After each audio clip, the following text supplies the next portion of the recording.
102,6 FM Stasiun Suara, satu kata penuh makna pasti selalu di hati. Sahabat Star FM masih bersama kami di program spesial Ruang MUI Madinah. Dan masih bersama Ustadz kami di sini, Ustadz Aulia Rahman MPD, anggota Komisi Informasi dan Komunikasi, dengan tema rekonstruksi fikih terhadap HAM dan konsep negaranya, ya Ustadz ya. Iya. Tadi sudah dibahas juga kaitan dengan HAM dan negara, tapi kita belum membahas tentang negara ini sendiri. Kalau untuk negara ini sendiri, menurut Ustadz seperti apa sih? Negara ini gimana maksudnya? Ya, konsep negara kita atau pemahaman tentang negara ini gitu. Kita apa dulu ya ke pemikiran Abdullah Ahmad An-Naim dulu karena kita boleh membahas beliau juga, perspektif beliau. Nah, di dalam buku yang kedua itu ada namanya, judulnya adalah Islam and the Secular State. Nah, jadi menurut Abdullah Ahmad An-Naim ya, beliau lebih condong kepada negara sekuler.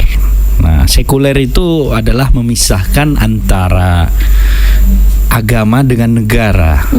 Jadi agama milik privasi warga negara, sedangkan wilayah negara, administrasi ya yang ngurus itu negara. Nah, jadi menurut Abdullah Ahmad An-Naim ya, negara sekuler itu diposisikan sebagai negara netral. Dalam artian dia tidak mencampuri keyakinan para warganya.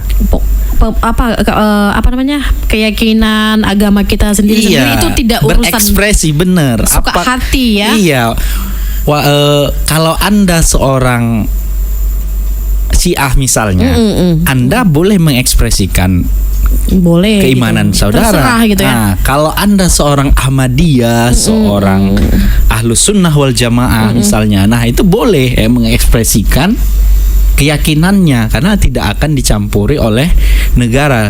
Apapun ekspresi Anda itu akan dijamin oleh negara. Nah, beda sekali, berlawanan sekali kata An-Naim dengan negara agama. Iya. Kalau negara agama ya, kita tidak sama dengan agama yang dianut oleh negara. Kita tidak menganut agama resmi, maka kita menjadi warga negara kelas 2. Oh, itu menurut pemahaman dia? Iya. Tapi menurut saya itu agak sama dengan di Indonesia ya. Itu nanti itu ya. Iya. Jadi ini pemahaman ini dulu. Kalau Anda tidak mengikuti agama yang dianut negara, maka Anda warga negara kelas 2. Minggir dulu dong. Minggir bosku gitu. Ada itu yang lain yang sama dengan kami agamanya. Nah, diutamakan yang sama dulu. Makanya ini sangat bertentangan sekali dengan negara sekuler, konsep negara sekuler yang diajukan oleh Abdullah Ahmad An-Naim. Nah, ya kita tahu ya kan, sekuler itu kan memisahkan antara agama dengan negara. Kalau kata Cak Nur ya, menduniawikan hal-hal duniawi, mengagamakan hal-hal yang bersifat agama, yang bersifat dunia jangan diagama-agamakan. Bersifat negara jangan diagama-agamakan. Nah, begitu dia, Ibu. Makanya yaitu tadi dalam konsep negara tradisional ya, kalau kita baca sejarah itu kan kewarganegaraan kita itu ditentukan oleh agama negara.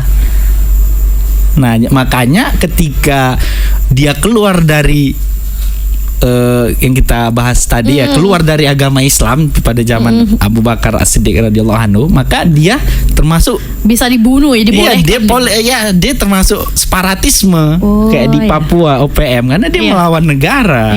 Nah, dia tidak sesuai lagi dengan agama resmi negara. Ini kayak ini ya, dia. Negara Korea Utara ini. Apa yang tidak Oke, itu nanti kita bahas. Nah, jadi begitu ya. Bahasanya ini. Jadi negara sekuler itu negara netral dalam artian menghargai semuanya. Menghargai semua agama. Nah, jadi menurut Profesor Azairen ya dalam bukunya itu Sejarah Hukum ya, sekulerisme itu kan memberikan pengertian pada tempat dan waktu sebenarnya. Nah, dalam pengertian tempat ya, itu adalah dunia. Ya, dunia. Kalau waktu? Kalau waktu dia sekarang, no. Nah, makanya di dalam prakteknya ya sekulerisme itu, negara sekuler itu berwujud dua wajah. Yang pertama sekulerisme yang ada di negara-negara Eropa. Pernah ke Eropa, Ibu? Belum pernah. Semoga kita ke sana ya, Pak. Bapak ini udah sering ya, Pak ya? Iya, ke Eropa itu aja. Nah, jadi wajah yang pertama itu adalah wajah sekulerisme di negara Eropa. Nah, kalau di negara Eropa itu mereka masih toleransi dengan agama. Artinya mereka masih ya sekedar menghormati, menghargai. Nah, itu agamamu, silakan gitu ya. Iya, membangun rumah ibadah silahkan. Bahkan kalau ada rumah ibadah yang nggak dipakai lagi itu dijual ya, saya jadi masjid kan. Iya. Nah, iya dong. Iya kan. Nah, itu. Dan mengakomodasi orang-orang yang tidak beragama juga, ya kita tahu di Eropa banyak orang nggak beragama. Nah, itu ya yang pertama. Yang kedua kayak di Inggris, Prancis, Amerika dan lain sebagainya. Nah, sekulerisme dalam bentuk wajah yang kedua itu adalah agak lebih seram lagi ya, berwujud hantu dia istilahnya. Seperti apa itu?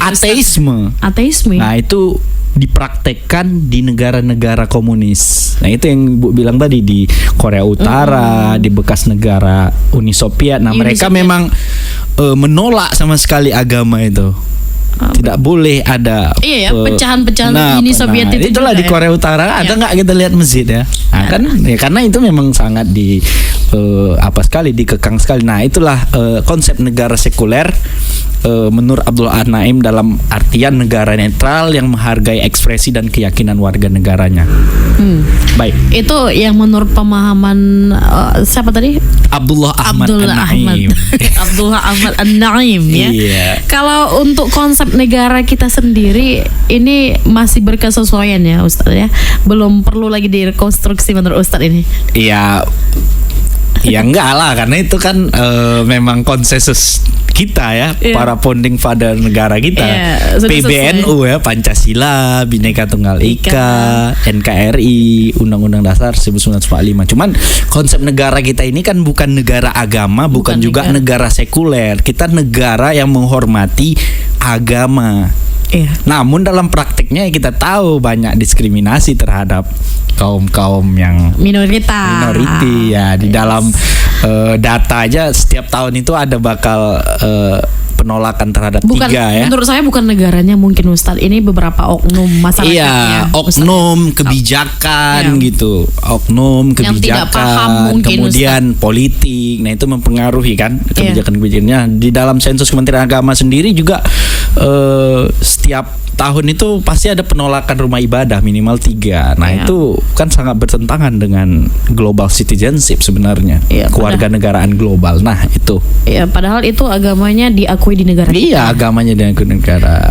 Nah, oke, baiklah Ustadz. Nanti kita lanjutkan kembali sahabat Star FM. Kita dengarkan dulu yang mau lewat berikut ini. Tetap bersama kami di Ruang MUI Madinah.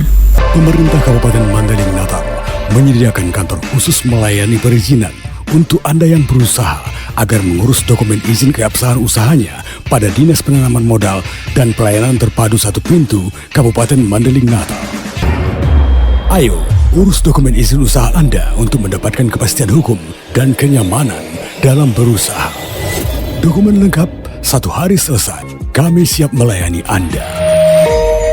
Iklan layanan masyarakat ini dipersembahkan oleh Dinas Penanaman Modal dan Pelayanan Terpadu Satu Pintu Kabupaten Mandailing Natal. 102,6 FM, stasiun suara, satu kata bermakna pasti selalu di hati ya sahabat Star FM. Kita masuk di segmen terakhir di Ruang Majelis Ulama Indonesia Kabupaten Mandailing Natal dengan Ustadz Aulia Rahman MPD dengan tema kita rekonstruksi fikih terhadap HAM dan konsep negara.